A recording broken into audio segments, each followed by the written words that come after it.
Welcome to the GRCISO podcast, your go-to resource for Chief Information Security Officers, CISOs, diving into the intricate world of cyber governance, risk, and compliance, of course, GRC. Join us as we unravel the complexities, offering expert analysis and industry insights to empower your decision-making process. There's this aphorism, of course, in that it's not if you're going to get a breach, it's when. And I think at this point, everybody knows that. But I think what's potentially interesting is that we spoke about these very well-known areas and domains. Everyone's got something in place for insider. Everyone's got something in place for advanced persistent. Everyone's likely got something in place for zero-day with threat intel. At this point, everyone's got a SIM. There's billions of dollars being spent on SIMs. That's why Splunk is multi-billions of dollars to have been bought. But this is something that's relatively new and potentially of aid in minimizing exposure that isn't very visible.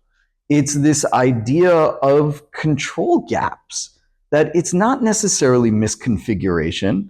It is lack of adherence to a control that can potentially very easily slip under someone's radar, because the way in which this was being governed was once per audit, and then it was forgotten about. Even bigger than that, right? It's a set of controls that make up something that's very significant in your environment.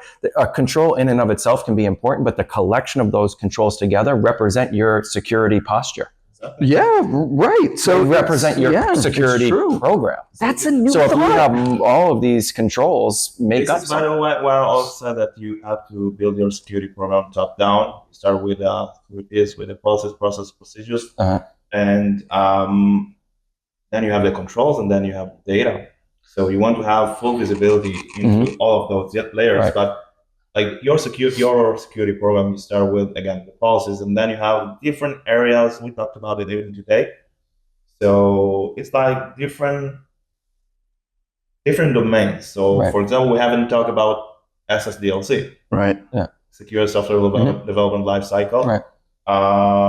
So there are different areas or different domains, and within those domains, there are the controls.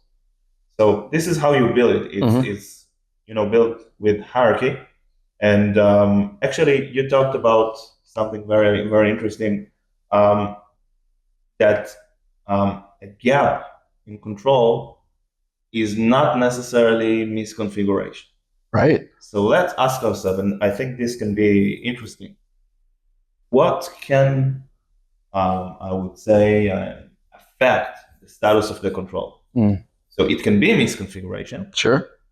It can be also different things. So this is my question. Maybe I have my thoughts, of course, but it can be path of least resistance. I may anger some developers watching this, and maybe there won't be, right. But it's the other classic case. It may anger some people that do this, but what's the classic example, right? Yeah. Is I committed code and I'm the same person that's signing off on my code. Of course I'm going to feel great about pressing the button. I wrote the thing. So you are going to grade the GRC team in the system, not so much. Yeah. Right, but this is still a relatively common case out there. In this case, actually, you can't solve it with configuration. So this is the good news. Different tools, they don't have to be actually the cyber tools, but even SCMs, source code management tools, they have configuration that help you to be compliant. And for example, you can make sure that you have forced segregation. SOD, yeah. Like that. So one is misconfiguration. Another is lack of a process, or process that does not really help you to get where you want to be. So for example, let's say security awareness training. Okay, is it related to configuration or misconfiguration? No, it is a process. You have to make sure that every year your employees, contractors, etc., they go through security awareness training. By the way, just one of training you have training for privacy and healthcare information, whatever. Okay, so let's go to something very of the moment and really, really interesting. There was a case a couple of weeks, maybe a month or so back, right? It was somewhere in the Far East. I forget. Maybe you guys will remember where it was, of spear phishing done with AI video. How do you control this? How do you train against this? That's not misconfiguration, of course. This is a brand new idea. I, of course, have some thoughts, but I'll defer to the expert over here. There are tools that can help you. It's pretty much all the email security tools. They try to help you. By the way, with also AI that can take AI spear phishing. So it evolves, but the human factor here, it's super, super important. So it all starts with someone that opens the wrong mail. By the way, you have zero-click exploits and zero-click attack. Sure. So they just see a GIF or whatever. Yep. It goes to the different website, etc. And you are attacked, and then you start, as an attacker, you start the lateral movement.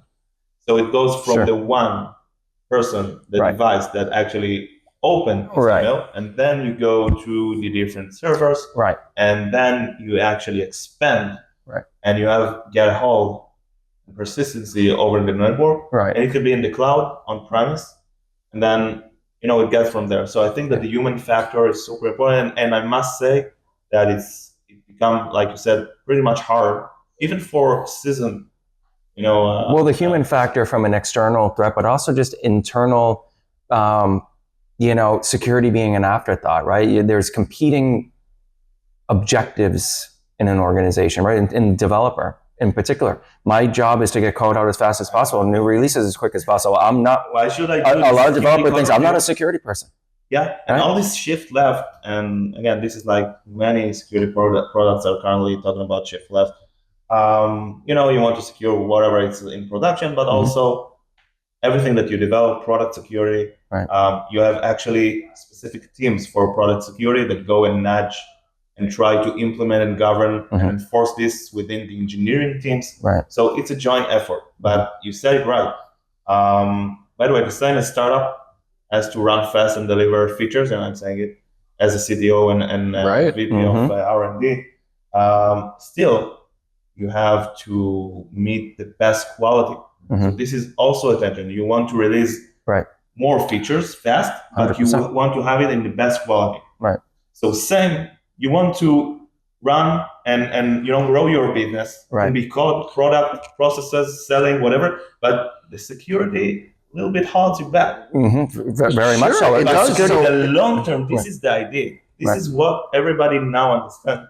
In the long term, it actually shortens the way and makes it more effective because you reduce the risk and you improve the quality. So actually for the business itself, not just for you like sleeping night, it's much more cost effective to do it, and even faster if you look, amortized. It's hard to have the long-term vision. It is. It's hard. It is, but it's better. It is. I mean, better be safe than sorry. Yeah, I think some macroeconomics influence this. What's going on in tech, of course, right? I think to a big degree we had this seismic shift over the past year or so with everything going on with VC funding, and to a large degree we've evolved and we may be a little bit past the move fast and break thing. So I am seeing a little bit more deliberate action, and in a sense that may not be the worst thing in the world because there's actually potentially a little bit more breathing room to enable some tighter control and some tighter process without the push to hockey stick, and figure it out later. I think that actually can enable a little, even slight bit of caution. And for us in the startup world where we've been operating with almost zero caution, there has to be some give and take, I think. The security team can't be, the department of no. And the development team can't be, hey, security comes after everything else. I got to get code out. there has to be some sort of balance there. And I think I see that, like when I talk to CISOs, I talk to developers, I do see that coming together a little bit more. Security's coming in much earlier into the development process. They're involved right from the beginning about even designing what we're going to launch next. And I think this is a really positive the brand dynamic new roles, change. Right? Yeah. First it was DevOps, now it's DevSecOps, and who knows, maybe next is DevSecComplyOps. I think it's interesting that we're right on the cusp of some significant change in our space. But where does this go? Where's the terminus of this evolution in GRC? Where's this thing actually going? Not seeing a lot of thoughts on that yet. I think possibly because this change is so brand new, so it's kind of ridiculous to say this brand new change, what happens after this brand new change? But I think that's interesting to think about, in that this is potentially a really, really significant shift with this whole cyber GRC idea, and basically making a brand new domain of security. That's interesting. Where's it go?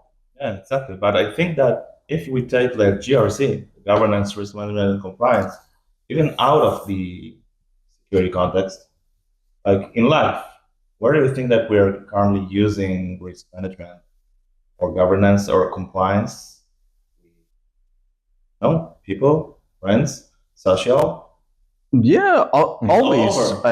Everything. You can say that's our basic decision framework, even if subconscious, for every single decision we make. Do I walk across the street even though there's no car coming, but there's a red light? Maybe. My risk is potentially low. What's my benefit? I save a couple of seconds. Our brains are all naturally wired to measure risk versus reward. Which makes me even wonder, I mean, is this new? Like, has security not been doing compliance? Like, is this really new, or is it? Well, I think it's new as an aspect of security that's viewed as security. Mm-hmm. I think this was viewed as, and we have to do this in order to get it done and move on to our real job. Right. And now it's actually folded into the real job. Right. So this idea, I've had a couple of conversations this past week with fellow practitioners. I say fellow as in fellow of Yahab, not myself, but with other practitioners in the field that have actually independently noticed the trend of, I had a few conversations actually yesterday where security people came over and actually told me at a conference we were attending that what is going on? Why is GRC cool all of a sudden? Literally that exact sentence. Yeah, the cool kids are now wearing GRC. All the cool kids with their pumped up GRC. And actually, we're now here talking about controls with some cocktails. So how much should we shots or should we drink? So it's also a risk management framework, right? Do we have controls? Do we want to How much risk are we willing to tolerate? Exactly. Because here's another thing. Do we want to remove all risk? Would that be an objective for a company to say, hey, the likelihood for us, and the impact also for us to drink too much, It's I think the likelihood is pretty much high. I think it's very high. The impact, by the way, can be positive. Right. We'll let them say. Right. Well, our society is built on rules. Our entire society, and then mores and norms. That's all risk management. All of it. It's interesting. You talk about startups from an entrepreneur point of view. If I would say stick to all the rules in the world, maybe it wouldn't work. Right? Yeah, that's right. You have to do something different, because if everyone thinks the same, and doesn't accept any risk. This is what I was saying earlier. I think it's the combination of all of the controls put together, and what story does that tell that's important? Because as a CISO, you don't want to try to remove all risk. And you're also not going to have enough hours in the day to pay attention to every control and whether that control is on or off. But you do care about the aggregate. right? You do care about how are we overall? It's measured risk and acceptable risk and risk that we simply cannot hold. Right. I can't abide by it. Exactly. And maybe another example, and I look to the camera when I said, I'm still single. So you are a risk. Yeah, so high risk, high reward, you know. So for example, when you go out even, right, and talk with people and talk with women and girls, right. Also, you have like rules. Right. And you have what everybody does. Right. Is it going to pay off and get you a different result if you follow the same rules and you're compliant? Right. And I'm saying it, of course, there are rules, but sure. The way you say what you say, so it's the same as how you build your program, how you're doing different things in life. So you have to challenge it in a bit. There are hard limits for sure. 100%. But within those hard limits, you can actually experiment and try to be creative. Right. And it's the same, by the way, in your security program.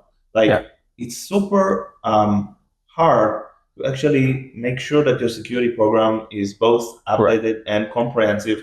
And if you're like go to sleep, there is new CV, etc. Sure. And it's new. Actually, there's new domains, ZTNA, and microsegmentation. As a CISO, you cannot blink and miss, right? You have to understand what are the different threats now, working remote, working, etc., and to adapt and adjust your security program all the time. You have This is a challenge. You have to. I mean, the days of the CISO just being able to lock everything down and it's behind the firewall and putting all these hardcore rules to remove pretty much all risk. I think those days are over. It's just not, you will not have success as a CISO in today's economy, in today's business world with those types of tactics. You have to accept some risk.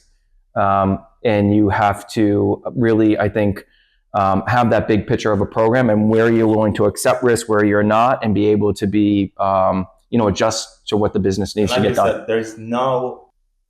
You cannot define a zero risk program or zero risk tolerance. Exactly. Because it actually means that you're going to kill your whatever initial. Well, you're taking out the human factor. That's the only. There's risk everywhere. Well, this is a good example. Right. Yeah. I just want to get to the office. Right. So took my car. Sure. And crossed the street, and brought some alcohol. Right. Many things that I did. Right. And there are risks along the way. So I could stay at home and reduce the likelihood and the impact of the risk. Maybe not the impact, but the likelihood. But I wanted together. Right. So my business goals or life goals, they actually contradict with zero risk. I would say program. Sure. Well, the entire universe devolves to entropy if left unmanaged. Yeah. Rules are a necessity. But they were trying to, I remember a lot of CISOs when cloud was first taken off, like, no, I don't want anything leaving my premise. And I'm going around hunting around looking for shadow IT, wherever they were on the hunt to try to lock everything down. And then the business was like, that's not going to happen. If I don't get it from IT, then I'll just go spin up my own stuff. And you saw that, right? Like business units doing that. That was the creation. They were going, HR was going and spinning up they'll just find a way. So I think not to wildly change the topic, but I see this happening with AI now. I'm in a lot of different conversations and I'm hearing it over and over again. Like we started using ChatGPT or some other form of AI in the organization.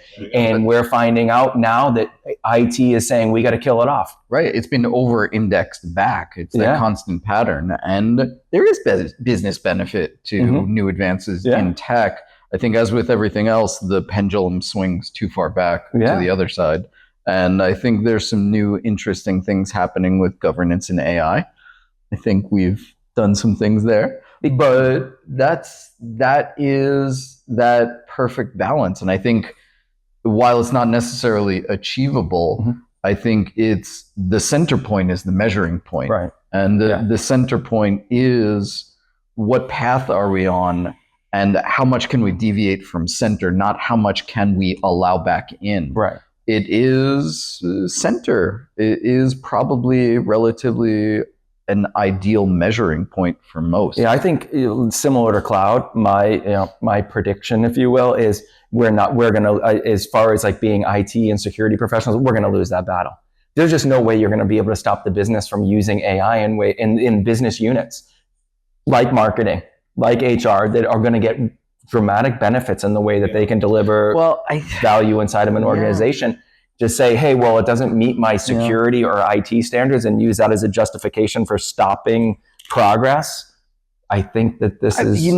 I think that it raises an interesting point, right? What is that going to lead to? Dramatic non-compliance, but hidden non-compliance. It's going to lead to shadow IT. It's going to lead to shadow IT, again. Which was like the cloud shadow IT, right? People were spinning up. So I see a very similar dynamic playing out with AI, and I'm curious to see how, I don't know how it'll end, but these types of technology trends in the past, I've always seen them end in favor of the employee. I remember locking down devices when I was in the military. Everybody wanted a Palm Pilot, and we were locking them all down, and you can't. But eventually, you can't stop progress. And these technology innovations in business is a form of progress. They allow businesses to function in ways they couldn't before, be more competitive, and to kill them off because of security. Right, I have actually a very concrete example from here in Chicago. So we're developing lots of software on a daily basis, and we are also actually contemplating and checking the use of AI in our development tools. As a security guy, I know that there is a risk here. Mm-hmm. So of course there are different options. You can follow on-premise, because the risk here is actually sharing your data and having it be used as learning vector for the model itself. So this is something that we in business, and it's the same in sales, in marketing, right? We're dealing with our data. I think it's even more overt with AI. I mean, that's a part of the EULA. It's not even hidden. Mm-hmm. It is, anything you put in is there for training. That is there for the picking. So actually, they promise, and this is interesting. So let's take GitHub and even OpenAI, ChatGPT. So it depends on what version you're using or what APIs or whatever. So they actually list. They say that they do not share. If you do this and that, you can choose, by the way, there's a checkbox when you use this. If they share this with you should trust them. This is like the chain of custody and supply chain security. Isn't that invalidated by the fact that this is predicated on a very false premise of where did they scrape their initial training data from? Things they didn't have the rights to. If we're talking about GitHub, they have enough. I'm speaking, of course, about GPT, where it all started, right? And how are they going to those companies that had this scraped potentially illegally first?